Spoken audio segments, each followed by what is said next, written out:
السلام علیکم ورحمۃ اللہ وبرکاتہ،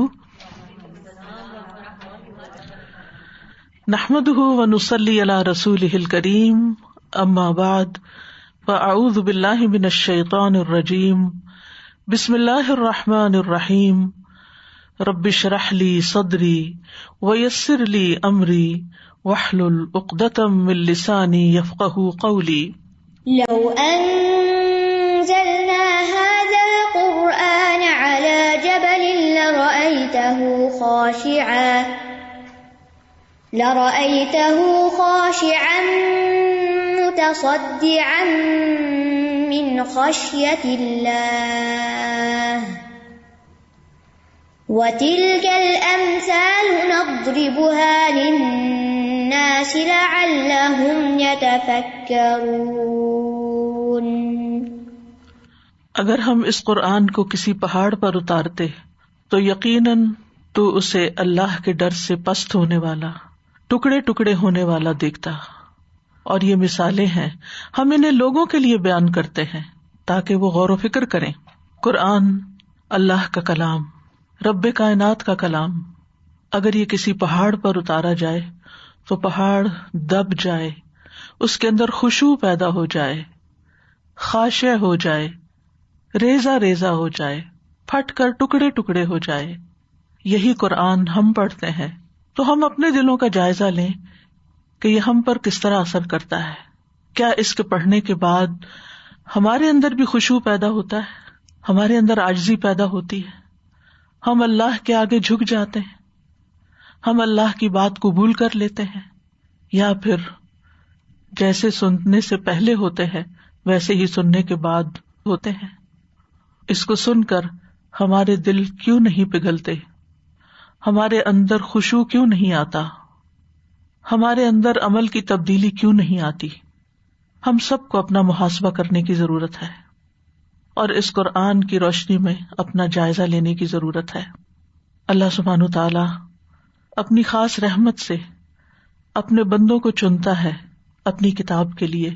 اللہ سبحانہ تعالیٰ نے آج ہمارے لیے ایک اور نیا موقع عطا کیا ہے، ایک نئے انداز میں قرآن مجید کے ساتھ اپنا تعلق قائم کرنے کے لیے، اور وہ ہے قرآن کی مثالوں کو سمجھنے کا، تاکہ ہم غور و فکر کریں، تاکہ ہم اپنے عمل کو بدلیں، تاکہ ہم اپنے رب کو راضی کر سکیں، تاکہ ہم اس کا قرب پا سکیں، تاکہ ہم اس کی جنتوں میں داخل ہو کر اس کا دیدار کر سکیں۔ اللہ سبحانہ تعالیٰ سے دعا ہے کہ وہ ہمیں بہترین طریقے کے ساتھ اسے مکمل کرنے کی توفیق عطا فرمائے اور واقعی ہم اس سے فائدہ اٹھا سکیں۔ کسی بھی چیز سے فائدہ اسی وقت اٹھایا جا سکتا ہے جب ہم فائدہ اٹھانے کی نیت رکھتے ہوں۔ کہا جاتا ہے کہ نیت علم والوں کی تجارت ہے، جتنی اچھی نیت ہوگی اتنا ہی آپ کو پروفٹ ملے گا، اتنا ہی آپ کا سودا کامیاب ہوگا، اتنی ہی نفع بخش تجارت ہوگی۔ ہم میں سے بہت سے لوگ قرآن کو صرف ثواب یا اجر کی نیت سے پڑھتے ہیں، لیکن باقی نیتوں سے غافل ہو جاتے ہیں۔ تو آئیے ہم اپنی نیت کا جائزہ لیتے ہیں کہ ہم قرآن کی مجلس میں کیوں بیٹھے ہیں، ہم یہ لیکچرز کیوں سننا چاہتے ہیں، ہم ان چیزوں کو کیوں پڑھنا چاہتے ہیں، ہم قرآن کی امثال کو کیوں جاننا چاہتے ہیں۔ تو ہم سب اپنی نیت میں اخلاص بھی پیدا کرتے ہیں، خالصتاً اللہ کی رضا کے لیے، اور پھر ہم اس سے کیا چاہتے ہیں کہ ہمیں کیا ملے۔ تو سب سے پہلی چیز ہدایت۔ اللہ سبحانہ تعالیٰ نے رمضان میں قرآن نازل کیا، شہر رمضان الذی انزل فیہ القرآن ھدی للناس۔ رمضان وہ مہینہ ہے جس میں قرآن اتارا گیا جو لوگوں کے لیے سراسر ہدایت ہے، یعنی قرآن کے نزول کے ساتھ ہی پہلا مقصد کیا بتا دیا گیا کہ اس سے ہدایت حاصل کرو، اور ہدایت ملتی ہے تقویٰ کے ساتھ، اور تقویٰ ہوتا ہے اخلاص کے ساتھ، نیت کی درستگی کے ساتھ، کیونکہ ذالک الکتاب لا ریب فیہ ھدی للمتقین۔ اور قرآن مجید میں جتنا غور و فکر انسان کرتا ہے اتنا ہی وہ اس کے لیے ہدایت کا سبب بنتا ہے۔ یہدی بہ اللہ من اتبع رضوانہ سبل السلام، جس کے ساتھ اللہ ان لوگوں کو جو اس کی رضا کے پیچھے چلے سلامتی کے راستوں کی ہدایت دیتا ہے۔ لہذا اگر ہم اس کو ہدایت کی غرض سے پڑھیں گے تو انشاءاللہ سلامتی کے راستے ملیں گے اور سلامتی کی منزل دارالسلام تک پہنچیں گے۔ ابن تیمیہ رحمہ اللہ کہتے ہیں کہ جو شخص قرآن تدبر کے ساتھ اس لیے پڑھتا ہے تاکہ اسے ہدایت حاصل ہو جائے تو اس کے لیے حق کا راستہ واضح ہو جاتا ہے۔ دوسری نیت، دوسرا ارادہ کیا ہے؟ طلب الرحمہ، کہ اللہ کی رحمت طلب کی جائے۔ رحمت اس کتاب کے ساتھ جڑی ہوئی ہے، اگر ہم رحمت چاہتے ہیں تو اس کتاب کے ساتھ جڑ جائیں۔ اللہ تعالیٰ کا ارشاد ہے تنزیل من الرحمن الرحیم، اس بے حد رحم والے نہایت مہربان کی طرف سے اتاری ہوئی ہے۔ یہ کتاب رحمان الرحیم کی طرف سے آئی ہے، اور جو شخص خاموشی کے ساتھ اس کو سنتا ہے اور اس میں غور و فکر کرتا ہے اس کو بھی رحمت ملتی ہے۔ وَإِذَا قُرِئَ الْقُرْآنُ فَاسْتَمِعُوا لَهُ وَأَنصِتُوا لَعَلَّكُمْ تُرْحَمُونَ، اور جب قرآن پڑھا جائے تو اسے کان لگا کے سنو اور چپ رہو تاکہ تم پر رحم کیا جائے۔ اور یہ صرف ظاہری کانوں سے نہیں، دل کے کانوں کے ساتھ اس کو سنا جائے۔ قرآن کی مجلس میں بیٹھنا بھی رحمت کا باعث ہے۔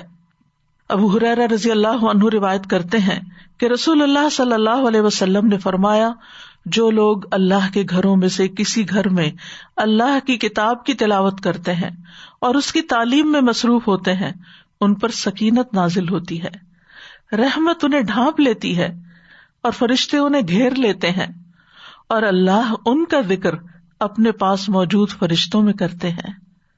کتنے خوش قسمت ہیں وہ لوگ جو ایسی مجالس میں شریک ہوں اور یہ سارے فائدے حاصل کر پائیں۔ تیسری چیز، اللہ سے مناجات۔ قرآن کے ذریعے انسان اللہ سبحانہ تعالیٰ سے ایک خاص تعلق قائم کرتا ہے، اللہ سبحانہ تعالیٰ کے ساتھ باتیں کرتا ہے۔ اللہ سبحانہ تعالیٰ کا جب کلام سنتا ہے تو اس کے دل پر اثر ہوتا ہے، اور پھر دل ہی دل میں وہ اپنے رب سے باتیں کرتا ہے۔ ابن مبارک کہتے ہیں کہ میں نے سفیان ثوری سے پوچھا، جب آدمی نماز کے لیے کھڑا ہو تو اپنی قرات اور نماز میں کس چیز کی نیت کرے؟ انہوں نے کہا کہ وہ اس چیز کی نیت کرے کہ وہ اپنے رب سے مناجات کر رہا ہے۔ تو جب ہم قرآن پڑھ رہے ہوں یا سن رہے ہوں تو اس کا صرف پڑھنا ہی نہ ہو، اپنی زبان کے ساتھ حلق سے اوپر تک ہی نہ رہ جائیں، بلکہ دل ہی دل میں اپنے رب کو یاد کریں اور اس سے سرگوشیاں کریں، اور جہاں ڈرنے والی کوئی بات ہو وہاں اللہ کے عذاب سے پناہ مانگیں دل ہی دل میں، اور جہاں جنت کی بشارتیں ہوں وہاں جنت مانگیں، جہاں ہدایت کی بات ہو وہاں ہدایت مانگیں، جہاں منافقت کی بات ہو تو منافقت سے پناہ چاہیں، اور یہ سب کچھ اپنے رب کے ساتھ سرگوشیاں کرنے سے ہوتا ہے۔ پھر اس کے بعد چوتھی چیز، شفا کی نیت سے پڑھنا۔ شفا، اللہ تعالیٰ کا فرمان ہے وَنُنَزِّلُ مِنَ الْقُرْآنِ مَا هُوَ شِفَاءٌ وَرَحْمَةٌ وَرَحْمَةٌ لِّلْمُؤْمِنِينَ، اور ہم قرآن میں سے تھوڑا تھوڑا نازل کرتے ہیں جو ایمان والوں کے لیے سراسر شفا اور رحمت ہے۔ ہم سب جانتے ہیں کہ بیماریاں جسمانی بھی ہوتی ہیں، روحانی بھی ہوتی ہیں، روح کو بھی بیماریاں لگی ہوئی ہوتی ہیں، قلب بھی بیمار ہوتے ہیں، دل بیمار ہوتے ہیں، اور ان کی شفا قرآن میں ہے۔ لہذا ہم یہ سب اس نیت سے بھی سنیں کہ اللہ سبحانہ تعالیٰ اس کے ذریعے ہماری جسمانی اور روحانی بیماریوں کو شفا عطا فرمائے۔ یہ قرآن اگر پہاڑ پہ نازل ہوتا تو اس کو ریزہ ریزہ کر دیتا، تو پھر یہ کیسے ہو سکتا ہے کہ اگر یہ قرآن واقعی ہم صحیح معنوں میں اخذ کریں تو وہ ہماری بیماریوں کو نکال نہ دے۔ ابن قیم کہتے ہیں کہ اللہ نے آسمان سے کبھی بھی کوئی ایسا علاج نہیں اتارا جو اس قرآن سے زیادہ عام، زیادہ مفید اور زیادہ عظیم اور بیماری کو ختم کرنے میں زیادہ حوصلہ افزا ہو۔ لیکن یاد رکھیے کہ کسی ہتھیار کی تاثیر کی قوت اس ہتھیار کو چلانے اور مارنے والے کی قوت سے ہوتی ہے۔ تو آپ کس شوق سے اس کو لیتے ہیں اور کس شوق سے اس کو جذب کرتے ہیں یہ آپ پر ڈپینڈ کرتا ہے۔ پھر اس کے بعد اس نیت سے بھی سیکھیں کہ اس کو سیکھ کر سکھانا بھی ہے، دوسروں تک لے جانا بھی ہے۔ عثمان رضی اللہ عنہ کہتے ہیں رسول اللہ صلی اللہ علیہ وسلم نے فرمایا، خیرکم من تعلم القرآن وعلمہ، تم میں سب سے بہتر ہے وہ جو قرآن سیکھے اور اس کی تعلیم دے۔ عقبہ بن عامر کہتے ہیں کہ رسول اللہ صلی اللہ علیہ وسلم گھر سے نکل کر تشریف لائے، ہم صفہ کے چبوترے پر موجود تھے، آپ نے فرمایا تم میں سے کون یہ پسند کرتا ہے کہ روزانہ بطحان یا عقیق کی وادی میں جائے اور وہاں سے بغیر کسی گناہ اور قطع رحمی کے 2 بڑے بڑے کوہان والی اونٹنیاں لے آئے؟ ہم نے عرض کیا اللہ کے رسول ہم سب کو یہ پسند ہے۔ آپ نے فرمایا پھر تم میں سے کوئی شخص صبح مسجد میں کیوں نہیں جاتا کہ وہ اللہ عز و جل کی کتاب کی 2 آیتیں خود سیکھے یا ان کی قرات کرے، تو یہ اس کے لیے 2 اونٹنیوں کے حصول سے بہتر ہے۔ تو اس نیت کے ساتھ یہاں پر آئیں، اس نیت کے ساتھ سنیں کہ اللہ سبحانہ وتعالی ہمیں اس کے ذریعے بہترین اجر عطا فرمائے۔ اور یہ 3 آیات 3 اونٹنیوں سے بہتر اور 4 آیات اس کے لیے 4 سے بہتر ہیں، اور جتنی بھی آیات ہوں گی اسی اعتبار سے اجر و ثواب بھی ہوگا۔ پھر ایک اور نیت بھی کر لیں کہ عمل کرنا ہے۔ اللہ تعالیٰ کا فرمان ہے الذین آتیناہم الکتاب یتلونہ حق تلاوتہ، وہ لوگ جنہیں ہم نے کتاب دی ہے اسے پڑھتے ہیں جیسے اسے پڑھنے کا حق ہے۔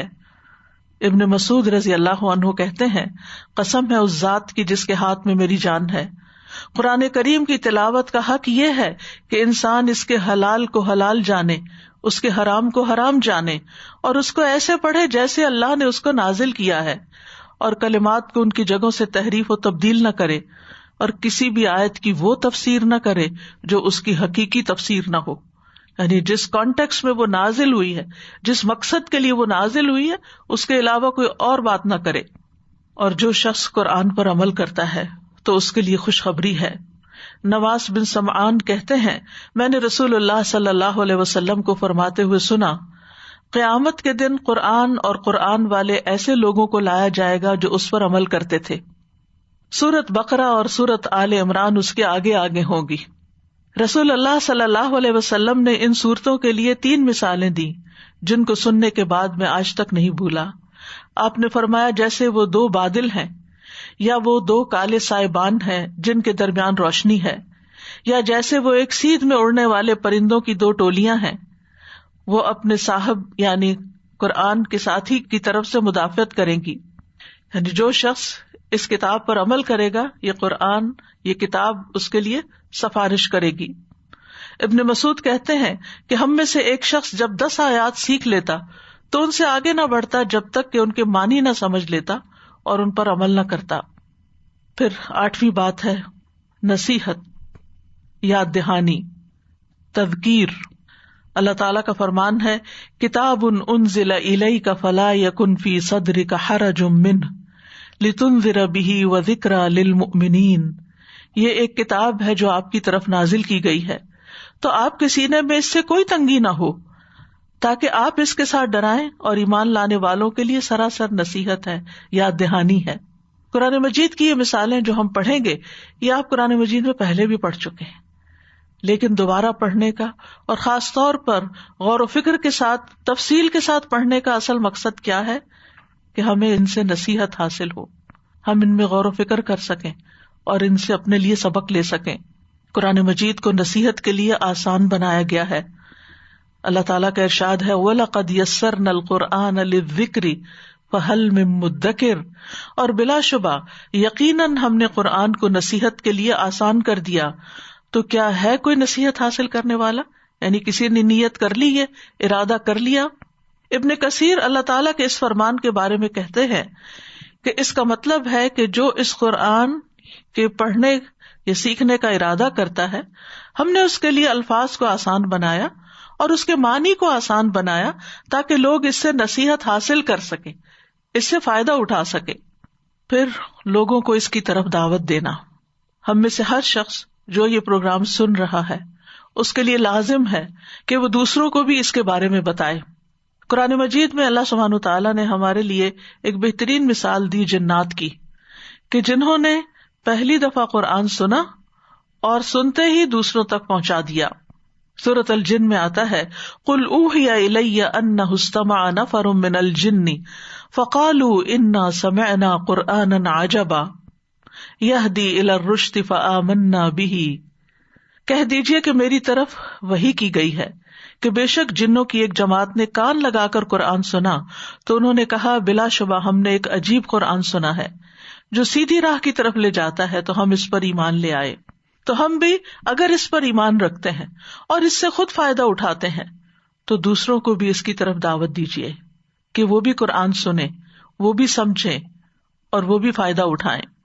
سورۃ الاحقاف میں جنوں کے بارے میں آتا ہے، اور جب ہم نے جنوں کے ایک گروہ کو آپ کی طرف پھیرا جو قرآن غور سے سنتے تھے، تو جب وہ اس کے پاس پہنچے تو انہوں نے کہا خاموش ہو جاؤ۔ پھر جب وہ پورا کیا گیا تو وہ اپنی قوم کی طرف ڈرانے والے بن کر واپس لوٹے۔ انہوں نے کہا اے ہماری قوم، بے شک ہم نے ایک ایسی کتاب سنی ہے جو موسیٰ کے بعد نازل کی گئی، اس کی تصدیق کرنے والی ہے جو اس سے پہلے ہے، وہ حق کی طرف اور سیدھے راستے کی طرف رہنمائی کرتی ہے۔ اے ہماری قوم، اللہ کی طرف بلانے والے کی دعوت قبول کر لو۔ نبی صلی اللہ علیہ وسلم نے بھی فرمایا تھا بلغوا انی ولو آیہ، مجھ سے آگے پہنچاؤ خواہ ایک آیت ہی کیوں نہ ہو۔ پھر اس نیت سے بھی قرآن پڑھیں کہ اللہ سبحانہ وتعالیٰ اس کا اجر و ثواب بھی ہمیں عطا کرے، کیونکہ ہم میں سے ہر شخص اجر و ثواب کا مستحق ہے۔ ہم میں سے کون اجر اور اس کی فضیلت سے محروم ہونا چاہے گا؟ تو اجر و ثواب کی نیت کرنا۔ رسول اللہ صلی اللہ علیہ وسلم نے فرمایا جس نے اللہ کی کتاب میں سے ایک حرف پڑھا اسے اس کے بدلے ایک نیکی دی جائے گی اور ہر نیکی کا ثواب 10 گنا ہے۔ میں نہیں کہتا کہ الف لام میم ایک حرف ہے، بلکہ الف ایک حرف ہے، لام ایک حرف ہے، میم ایک حرف ہے۔ اسی طرح جب ہم قرآن مجید کی مختلف صورتیں پڑھیں اور ان صورتوں کی جو فضیلت بتائی گئی ہے، ان کا جو فائدہ بتایا گیا، اس وقت بھی اپنی نیت کی تجدید کریں کہ ہم اس صورت کو اس نیت سے پڑھ رہے ہیں کہ اللہ تعالیٰ ہمیں اس کا یہ خاص فائدہ عطا کرے، اس کا خاص اجر عطا کرے۔ جیسے سورۃ البقرہ کی آخری آیات ہیں، سورۃ الفاتحہ کی تلاوت ہے، سورۃ الملک کی تلاوت ہے، اور اسی طرح باقی چیزیں بھی۔ اور قرآن پڑھ کر اللہ کے ہاں مقام کی بلندی طلب کرنا، اللہ سبحانہ تعالیٰ سے بلند مقام طلب کرنا۔ قرآن مجید کی شان اور مقام بہت عظیم ہے، اس کی قدر و قیمت بہت بلند ہے۔ وَإِنَّهُ فِي أُمِّ الْكِتَابِ لَدَيْنَا لَعَلِيٌّ حَكِيمٌ، بے شک وہ ہمارے پاس اصل کتاب میں یقیناً بہت بلند کمال حکمت والا ہے۔ تو جب آپ اللہ تعالیٰ کی اس کتاب کو پڑھیں تو اس کے ساتھ مقام کی بلندی کو بھی طلب کریں، کیونکہ یہ کتاب بعض لوگوں کو بلند مقام عطا کرتی ہے اور بعض کو نیچے گرا دیتی ہے۔ قیامت کے دن قرآن پڑھنے والے کا مقام بہت بلند ہوگا، ہر آیت کے بدلے اس کا درجہ بلند ہوتا چلا جائے گا۔ عبداللہ ابن عمر کہتے ہیں نبی صلی اللہ علیہ وسلم نے فرمایا صاحب قرآن سے کہا جائے گا اقرأ ورتقی ورتل کما کنت ترتل فی الدنیا، پڑھتے جاؤ اور چڑھتے جاؤ اور ویسے ہی ٹھہر ٹھہر کر پڑھو جس طرح تم دنیا میں ٹھہر ٹھہر کر ترتیل کے ساتھ پڑھتے تھے۔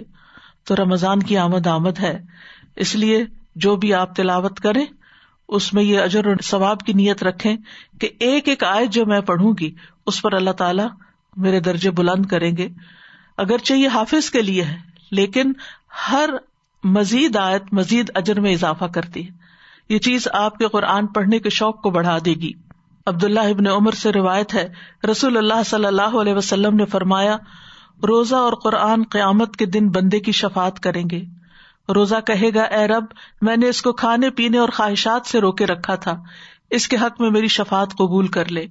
اور قرآن کہے گا میں نے اسے رات کو سونے نہیں دیا تھا، تراویح میں نیندیں کم ہوگی، میری شفاعت اس کے حق میں قبول فرما۔ اس وقت یہ نیت رکھیں کہ انشاءاللہ یہ رات کے وقت جو ہم، کیونکہ عام دنوں میں ہم رات کے وقت کم ہی قرآن پڑھتے ہیں، اللہ کہ جن لوگوں کو اللہ تعالیٰ تہجد کی توفیق عطا کرتا ہے اور وہ تہجد میں طویل قرات کریں، لیکن الحمدللہ رمضان کے مہینے میں ہر ایک کو موقع مل جاتا ہے رات کی طویل قرات کرنے یا سننے کا، لہٰذا اس وقت اس کی شفاعت کی نیت سے تلاوت کریں تو اللہ سبحانہ وتعالیٰ ان دونوں کی شفاعت یعنی روزے اور قرآن کی شفاعت قبول کر لے گا، اس کی شفاعت مانی جائے گی۔ یہ اپنے پڑھنے والوں کے حق میں بحث کرے گا اور اس کی تصدیق کی جائے گی جس نے اس کو اپنے سامنے رکھا۔ یہ ایک اور حدیث ہے حضرت جابر کی کہ نبی صلی اللہ علیہ وسلم نے فرمایا قرآن سفارش کرے گا اور اس کی سفارش مانی جائے گی۔ یہ اپنے پڑھنے والوں کے حق میں بحث کرے گا اور اس کی تصدیق کی جائے گی، ہاں تم ٹھیک کہتے ہو۔ جس نے اس کو اپنے سامنے رکھا تو یہ اسے جنت کی طرف رہنمائی کرے گا، اور جس نے اس کو اپنی پیٹھ پیچھے رکھا تو یہ اسے ہانک کر جہنم میں لے جائے گا۔ پھر اسی طرح جب بھی قرآن پڑھیں، چاہے تنہائی میں ہو چاہے مجلس میں ہو، تو یہ نیت اور یہ امید بھی رکھیں کہ آپ فرشتوں کی مجلس میں ہیں، آپ کو فرشتوں کی معیت حاصل ہے، فرشتے اس مجلس میں حاضر ہیں۔ حضرت عائشہ کہتی ہیں رسول اللہ صلی اللہ علیہ وسلم نے فرمایا، جو آدمی قرآن میں ماہر ہو وہ ان فرشتوں کے ساتھ ہے جو لکھنے والے، معزز اور بزرگی والے ہیں۔ الماہر بالقرآن مع السفرۃ الکرام البررہ۔ پھر اسی طرح سکینت کی نیت کریں کہ اللہ تعالیٰ اس کے ذریعے ہمیں سکینت عطا کرے۔ برا کہتے ہیں ایک آدمی سورۃ کہف کی تلاوت کر رہا تھا، اس کے پاس ہی 2 لمبی رسیوں میں بندھا ہوا گھوڑا موجود تھا، تو اسے ایک بدلی نے ڈھانپ لیا، یعنی گھوڑے کے اوپر بادل آ گیا۔ وہ بدلی گھومتی اور قریب آتی گئی اور اس کا گھوڑا اس سے بدکنے لگا۔ جب صبح ہوئی تو وہ نبی صلی اللہ علیہ وسلم کی خدمت میں حاضر ہوا اور آپ کو یہ ماجرا کہہ سنایا۔ آپ نے فرمایا یہ سکینت ہے، یہ اطمینان تھا جو قرآن کی قرأت کی وجہ سے تم پر اترا۔ سکینت کیا ہے؟ ابن حجر کہتے ہیں کہ راجح قول یہ ہے کہ سکینت اللہ کی مخلوقات میں سے ایک مخلوق ہے جس میں اطمینان اور رحمت پائی جاتی ہے، اور اس کے ساتھ فرشتے ہوتے ہیں۔ ابن قیم کہتے ہیں اس سے مراد اطمینان، وقار اور سکون ہے، جس کی ہماری زندگیوں میں بہت کمی ہو چکی ہے، اور یہ قرآن کے ساتھ ہمیں نصیب ہوتا ہے۔ نمبر 16 برکت۔ اللہ سبحانہ تعالی ہمیں قرآن کی برکت عطا کرے، قرآن کی مجلس کی برکت بھی عطا فرمائے۔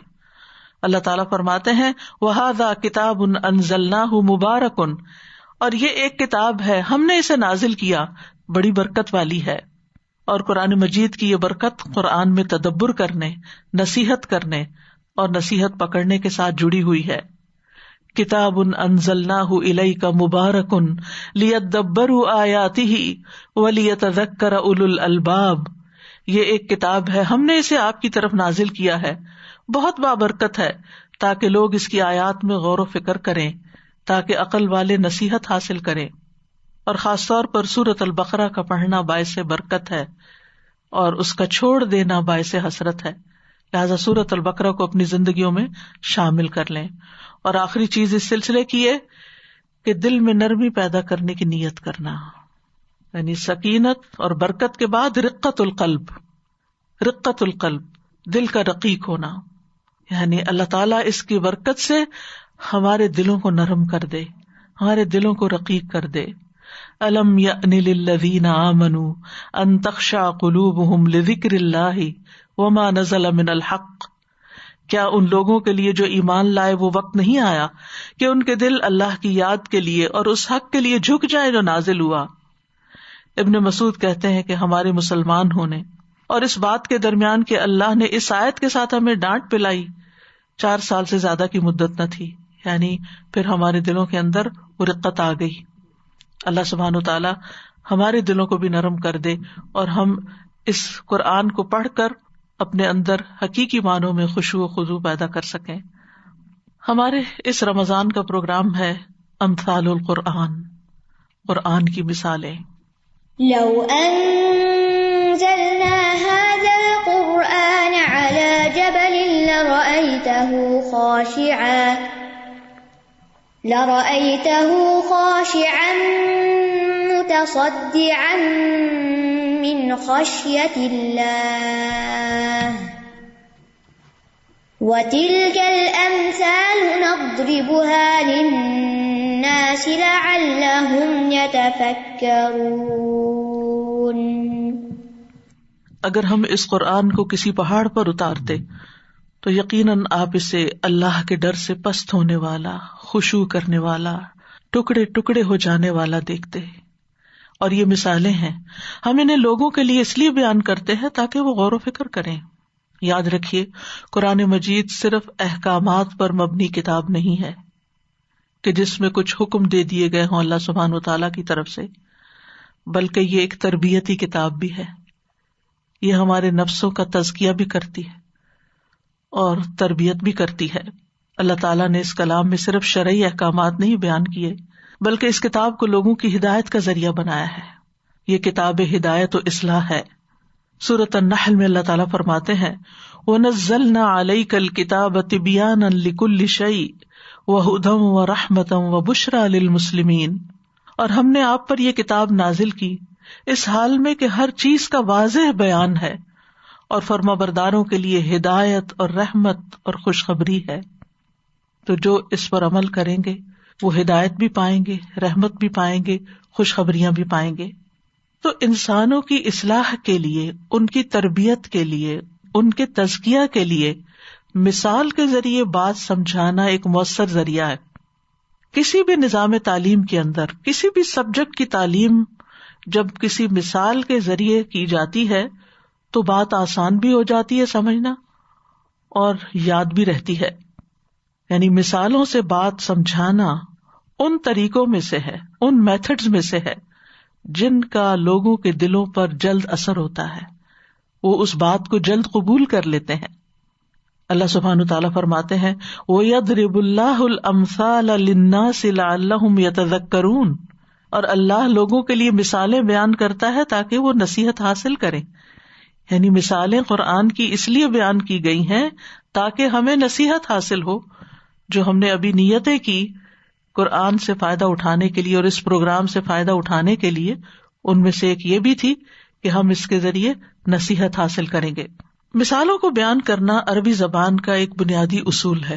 قرآن مجید کے نزول سے پہلے بھی عربوں کے ہاں روزمرہ زندگی میں بہت سی باتیں مثالوں سے بیان کی جاتی تھیں، اور اس پر کتابیں بھی لکھی گئی ہیں، جیسے مجمع الامثال ہے. لوگوں نے وہ ساری مثالیں کتابوں کے اندر اکٹھی کر دی. کچھ مثالیں تو جاہلی دور کی ہیں، یعنی نزول قرآن سے پہلے کی، اور کچھ اس کے بعد کی بھی. اور یہ صرف عربی زبان کے ساتھ نہیں ہے، یہ تقریباً ہر زبان کے اندر ہے کہ اس میں محاورے، کہاوتیں، مثالیں، سملیز، کنائے، یہ سب چیزیں استعمال ہوتی ہیں جس سے بات کو کم الفاظ میں بہت اچھی طرح سمجھایا جا سکتا ہے، بہت خوبصورتی کے ساتھ سمجھایا جا سکتا ہے. علامہ جلال الدین سیوطی کہتے ہیں، امام اصفہانی کا قول بیان کرتے ہوئے، اہل عرب کی ضرب الامثال اور علماء کے نظائر پیش کرنے کی ایک خاص شان ہے جو مخفی نہیں رہ سکتی.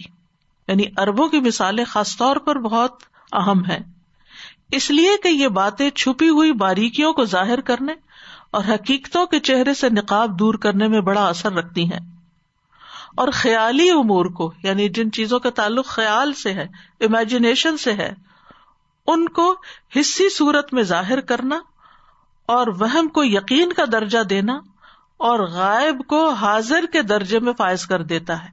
یعنی وہ چیزیں جو ہمارے مشاہدے میں نہیں ہوتی، ان کو جب ہم کسی نظر آنے والی چیز کے ساتھ مثال دیتے ہیں تو بات بہت جلد سمجھ آ جاتی. مثلاً اگر کوئی شخص کہے سفید رنگ اور اس نے کبھی سفید لفظ نہ سنا ہو تو آپ سفید سفید کرتے رہے، آپ اس کو نہیں سمجھا سکتے. لیکن اگر آپ اس کو کوئی سفید چیز دکھا کے کہتے ہیں مثلاً اس کاغذ کی طرح سفید، تو وہ فوراً بات سمجھ جائے گا، اب سمجھ آ گیا. تو بہت سی باتیں لغت کے اندر، کلام کے اندر، زندگی کے اندر، معاملات کے اندر ایسی ہوتی ہیں کہ جن کو مثال کے ذریعے سمجھانے سے بات بہت جلد سمجھ بھی آتی ہے، دل میں بھی اترتی ہے، اور انسان کے اندر ایک تبدیلی بھی پیدا ہوتی ہے. تو مثالیں انسان کے اندر عملی تبدیلی پیدا کرنے کا ایک بہت بڑا ذریعہ ہے. سعدی کہتے ہیں کہ جان لیں کہ قرآن کریم سب سے اعلیٰ، سب سے کامل اور سب سے زیادہ مفید ترین موضوعات جن کی بھی انسان کو ضرورت ہوتی ہے ان سب موضوعات پر مشتمل ہے. قرآن کی تعلیم دینے کے طریقوں میں سے سب سے آسان طریقے پر مشتمل ہے. یعنی تعلیم دینے کے جتنے بھی طریقے ہیں ان میں سب سے آسان طریقے قرآن نے اختیار کیے ہیں. یہ انتہائی آسان اور واضح طریقے کے ساتھ دلوں تک معنی پہنچا دیتا ہے. اور قرآن کریم کی بلند پایا تعلیمات کی اقسام میں سے، یعنی تعلیم کی کئی قسمیں ہیں قرآن کی، ان میں سے ایک اعلیٰ ترین قسم مثالوں سے بات سمجھانا ہے. اللہ سبحانہ تعالیٰ نے جتنی بھی مثالیں قرآن مجید میں بیان کی ہیں ان میں انتہا درجے کی بلاغت پائی جاتی ہے. علماء کہتے ہیں کہ مثال کے علاوہ کسی اور کلام میں یہ چار چیزیں جمع نہیں ہوتی. یعنی بتانے کے، سکھانے کے جتنے بھی طریقے ہیں ان میں یہ چار چیزیں جمع نہیں ہوتی، لیکن مثال سے جب کوئی چیز سمجھائی جاتی ہے تو اس میں یہ چار چیزیں پائی جاتی. نمبر 1 الفاظ کا مختصر ہونا، نمبر 2 معنی کا درست ہونا، نمبر 3 تشبیہ کا بہت آسان انداز میں پیش کیا جانا. تشبیہ ہوتی ہے ایک چیز کو دوسرے کے مشابہ قرار دینا. نمبر 4 کنائے کی عمدگی. بس ان 4 چیزوں کی وجہ سے مثال میں انتہا درجے کی بلاغت پیدا ہو جاتی ہے. کنایا کہتے ہیں علم بیان میں وہ کلمہ ہوتا ہے جس کے معنی مبہم اور پوشیدہ ہوں اور وہ اپنے حقیقی معنوں کی بجائے مجازی معنوں میں استعمال ہوا ہو. اس طرح کے حقیقی معنی بھی مراد لیے جا سکتے ہوں، جیسے کہتے ہیں اشارہ کنایا، یعنی اشاروں کنایوں میں بات سمجھا دینا، تو وہ کنایا اس معنی میں بھی ہے. تو اس میں کوئی شک نہیں کہ جب کلام کو مثال بنا دیا جاتا ہے تو وہ کلام بولنے میں زیادہ واضح ہوتا ہے، سننے میں زیادہ خوبصورت ہوتا ہے اور گفتگو کے مختلف پہلوؤں میں وسعت پیدا کر دیتا ہے. وضاحت بھی، خوبصورتی بھی اور وسعت بھی، یہ 3 چیزیں اس میں آ جاتی ہیں کلام کے اندر. اور اللہ سبحانہ وتعالیٰ قرآن مجید میں بہت سے مقامات پر مثالوں کے ذریعے بات سمجھاتے ہیں. سورۃ النور میں آتا ہے وَيَضْرِبُ اللَّهُ الْأَمْثَالَ لِلنَّاسِ وَاللَّهُ بِكُلِّ شَيْءٍ عَلِيمٌ. اور اللہ لوگوں کے لیے مثالیں بیان کرتا ہے اور اللہ ہر چیز کو خوب جاننے والا ہے. اور اللہ سبحانہ وتعالیٰ نے بندوں کی ضرورت کے پیش نظر مثالیں بیان کی ہیں، یعنی جہاں جس چیز کو سمجھانے کی ضرورت ہوئی اس کے مطابق مثال بھی لائی گئی. جیسے قرآن مجید کی سب سے پہلی مثال منافقین کے بارے میں ہے، اور اس سے پہلے منافقین کے طرز عمل کا ذکر ہے، اور پھر ان کی حقیقت حال کو مثال کے ذریعے واضح کر دیا گیا. اور یہ مثالیں انسانوں کے لیے واضح حجت بھی ہیں، یعنی جب اللہ سبحانہ وتعالیٰ کسی کو مثال کے ذریعے بات سمجھا دیتے ہیں تو گویا اس پر حجت تمام کر دیتے ہیں، اور اس کے بعد بھی اگر کوئی انکار کرتا ہے یعنی پھر کوئی گنجائش رہ نہیں جاتی کہ بات سمجھ نہیں آئی. ویسے تو کسی کو بینیفٹ آف ڈاؤٹ دیا جا سکتا ہے کہ اس کو کہا گیا، بتایا گیا، پتہ نہیں اس کو سمجھ آیا یا نہیں آیا، لیکن مثال سے جب بات سمجھائی جاتی ہے تو وہ لازماً سمجھ آ جاتی ہے، اور پھر اس کے بعد اگر کوئی بات نہیں مانتا تو پھر اللہ سبحانہ وتعالیٰ کی طرف سے عذاب بھی آتا ہے.